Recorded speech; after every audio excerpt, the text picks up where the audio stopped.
बड़नागर fire brigade हादसे के बाद नगरपालिका अध्यक्ष संतोष ओपी गहलोत ने शुक्रवार को फायर ब्रिगेड चालक एवं परिचालकों की विशेष बैठक आहूत की।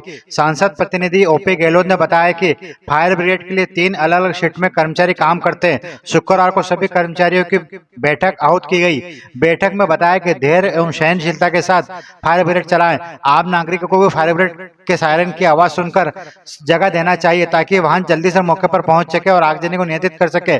गहलोत के अनुसार अन्य नगरपालिका की अपेक्षा नागदा में सर्व सुविधा युक्त फायर ब्रिगेड है। वाहन से उतरने के बाद भी उसको पीछे की साइड से ऑपरेट कर सकता है, जबकि अन्य जगह इसका अभाव रहता है। वाहन शाखा प्रभारी महेंद्र गुजर ने बताया कि कुछ स्थानों पर फायर ब्रिगेड नहीं पहुंच पाते, ऐसे में कर्मचारी लंबे पाइप का उपयोग कर आगजनी को नियंत्रित करते हैं। चालक सुरेंद्र यादव का कहना है कि आम नागरिकों को सायरन की आवाज सुनकर साइड देना चाहिए। बैठक में उपाध्यक्ष सुभाष चंद्र शर्मा, लोक निर्माण समिति की चेयरपर्सन भावना रावल, पार्षद शैलेंद्र सिंह यादव, पार्षद प्रकाश जैन, भाजपा कार्यकर्ता सुभाष रावल आदि मौजूद रहे। बड़नगर का जो हादसा हुआ है उसके चक्कर में सारे फायर के स्टाफ को है बुलाना और मीटिंग लेना है। उन्होंने दिशा निर्देश दिए कि बोले सेफ्टी से पूछना है अपने वो सामने वाले की आग बुझाने के लिए और आराम से जाना है ताकि कोई ऐसी घटना अप्रिय घटना ना हो। इस विषय में बैठक थी और जो भी उनको सुझाव दिए उन्होंने दिया आराम से चलो, बस ये रिया मैंने। आज अध्यक्ष महोदय जी ने बड़नगर का एक्सीडेंट होने के बाद नागदा फायर स्टाफ की मीटिंग रखी थी, उसमें पूरा स्टाफ बुलाया था। हमारे से कुछ समस्याएं पूछी थी कि आपको आग बुझाने जाते हो तो क्या सब दिक्कत आती है, क्या परेशानी आती है। तो हमने भी हमारी कुछ समस्या बताई। हमारी जो फायर ब्रिगेड है उससे जैसे हम कहीं जाते हैं तो सायरन बजा के जाते हैं तो आम पब्लिक हमें हैंडल नहीं कर पाती, मतलब साइड नहीं देती है कहीं पब्लिक कुछ। तो आम पब्लिक से भी हमारा ये निवेदन है कि कहीं भी अगर गाड़ी जा रही है सायरन बजा के अगर जा रही है तो गाड़ी को साइड दें, उसको क्लियर जाने दें। और हमारा स्टाफ भी 24 घंटे अलर्ट रहता है और हमारे पास सारी व्यवस्था सारी सुविधा है आग बुझाने की। बड़नगर हादसे के बाद में नागदा नगरपालिका ने फायर कर्मियों की बैठक ली, क्या था?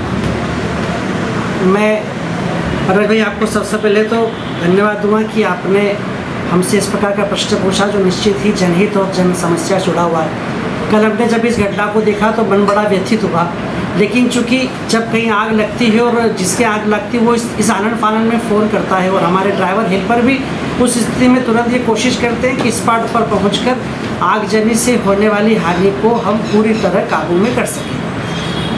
कल की घटना हुई, उस घटना पे मैं दुख जताता हूँ, कहीं भी ऐसा नहीं होना चाहिए। उसी घटना सबक लेते हुए आज अध्यक्ष जी ने कहा कि हमको भी आज हमारे जितने भी ड्राइवर हैं जो फायर ब्रिगेड पे चलते हैं उनको बुला के उनके साथ बैठक करना चाहिए। तो अध्यक्ष जी के आदेशानुसार आज माननीय नगरपालिका अध्यक्ष संतोष ओपी गहलोत जी, उपाध्यक्ष सुभाष शर्मा जी, हमारी वाहन प्रभारी और लोक निर्माण वाहन की शाखा की प्रभारी हमारी बहन भावना रावल जी, सुभाष रावल जी, हमारे जल कार्य के सभापति प्रकाश जैन जी और हमारे पार्षद बिट्टू यादव जी, हमारी गौरी साहनी जी, हम सब जनप्रतिनिधियों ने आज हमारे ड्राइवर और हेल्परों को बुलाकर स्पष्ट उनसे दिशा निर्देश भी दिए और लगातार उनकी मनस्थिति और उनकी बात को सुनकर लगा कि नहीं, हमारे ड्राइवर और हेल्पर दोनों ही इस स्थिति में है कि वो किसी भी स्थिति से निपटने के लिए लगातार तैयार है और कोई भी ऐसी घटना की पुनरावृत्ति या जो बड़नगर में हुआ है ऐसा न तो वहाँ के ड्राइवर ने जानबूझ के किया होगा, न कोई ड्राइवर जानबूझ करता, पर चूँकि फिर भी जनहित जुड़ा मामला इसलिए हमने उनको बुलाकर आज उनको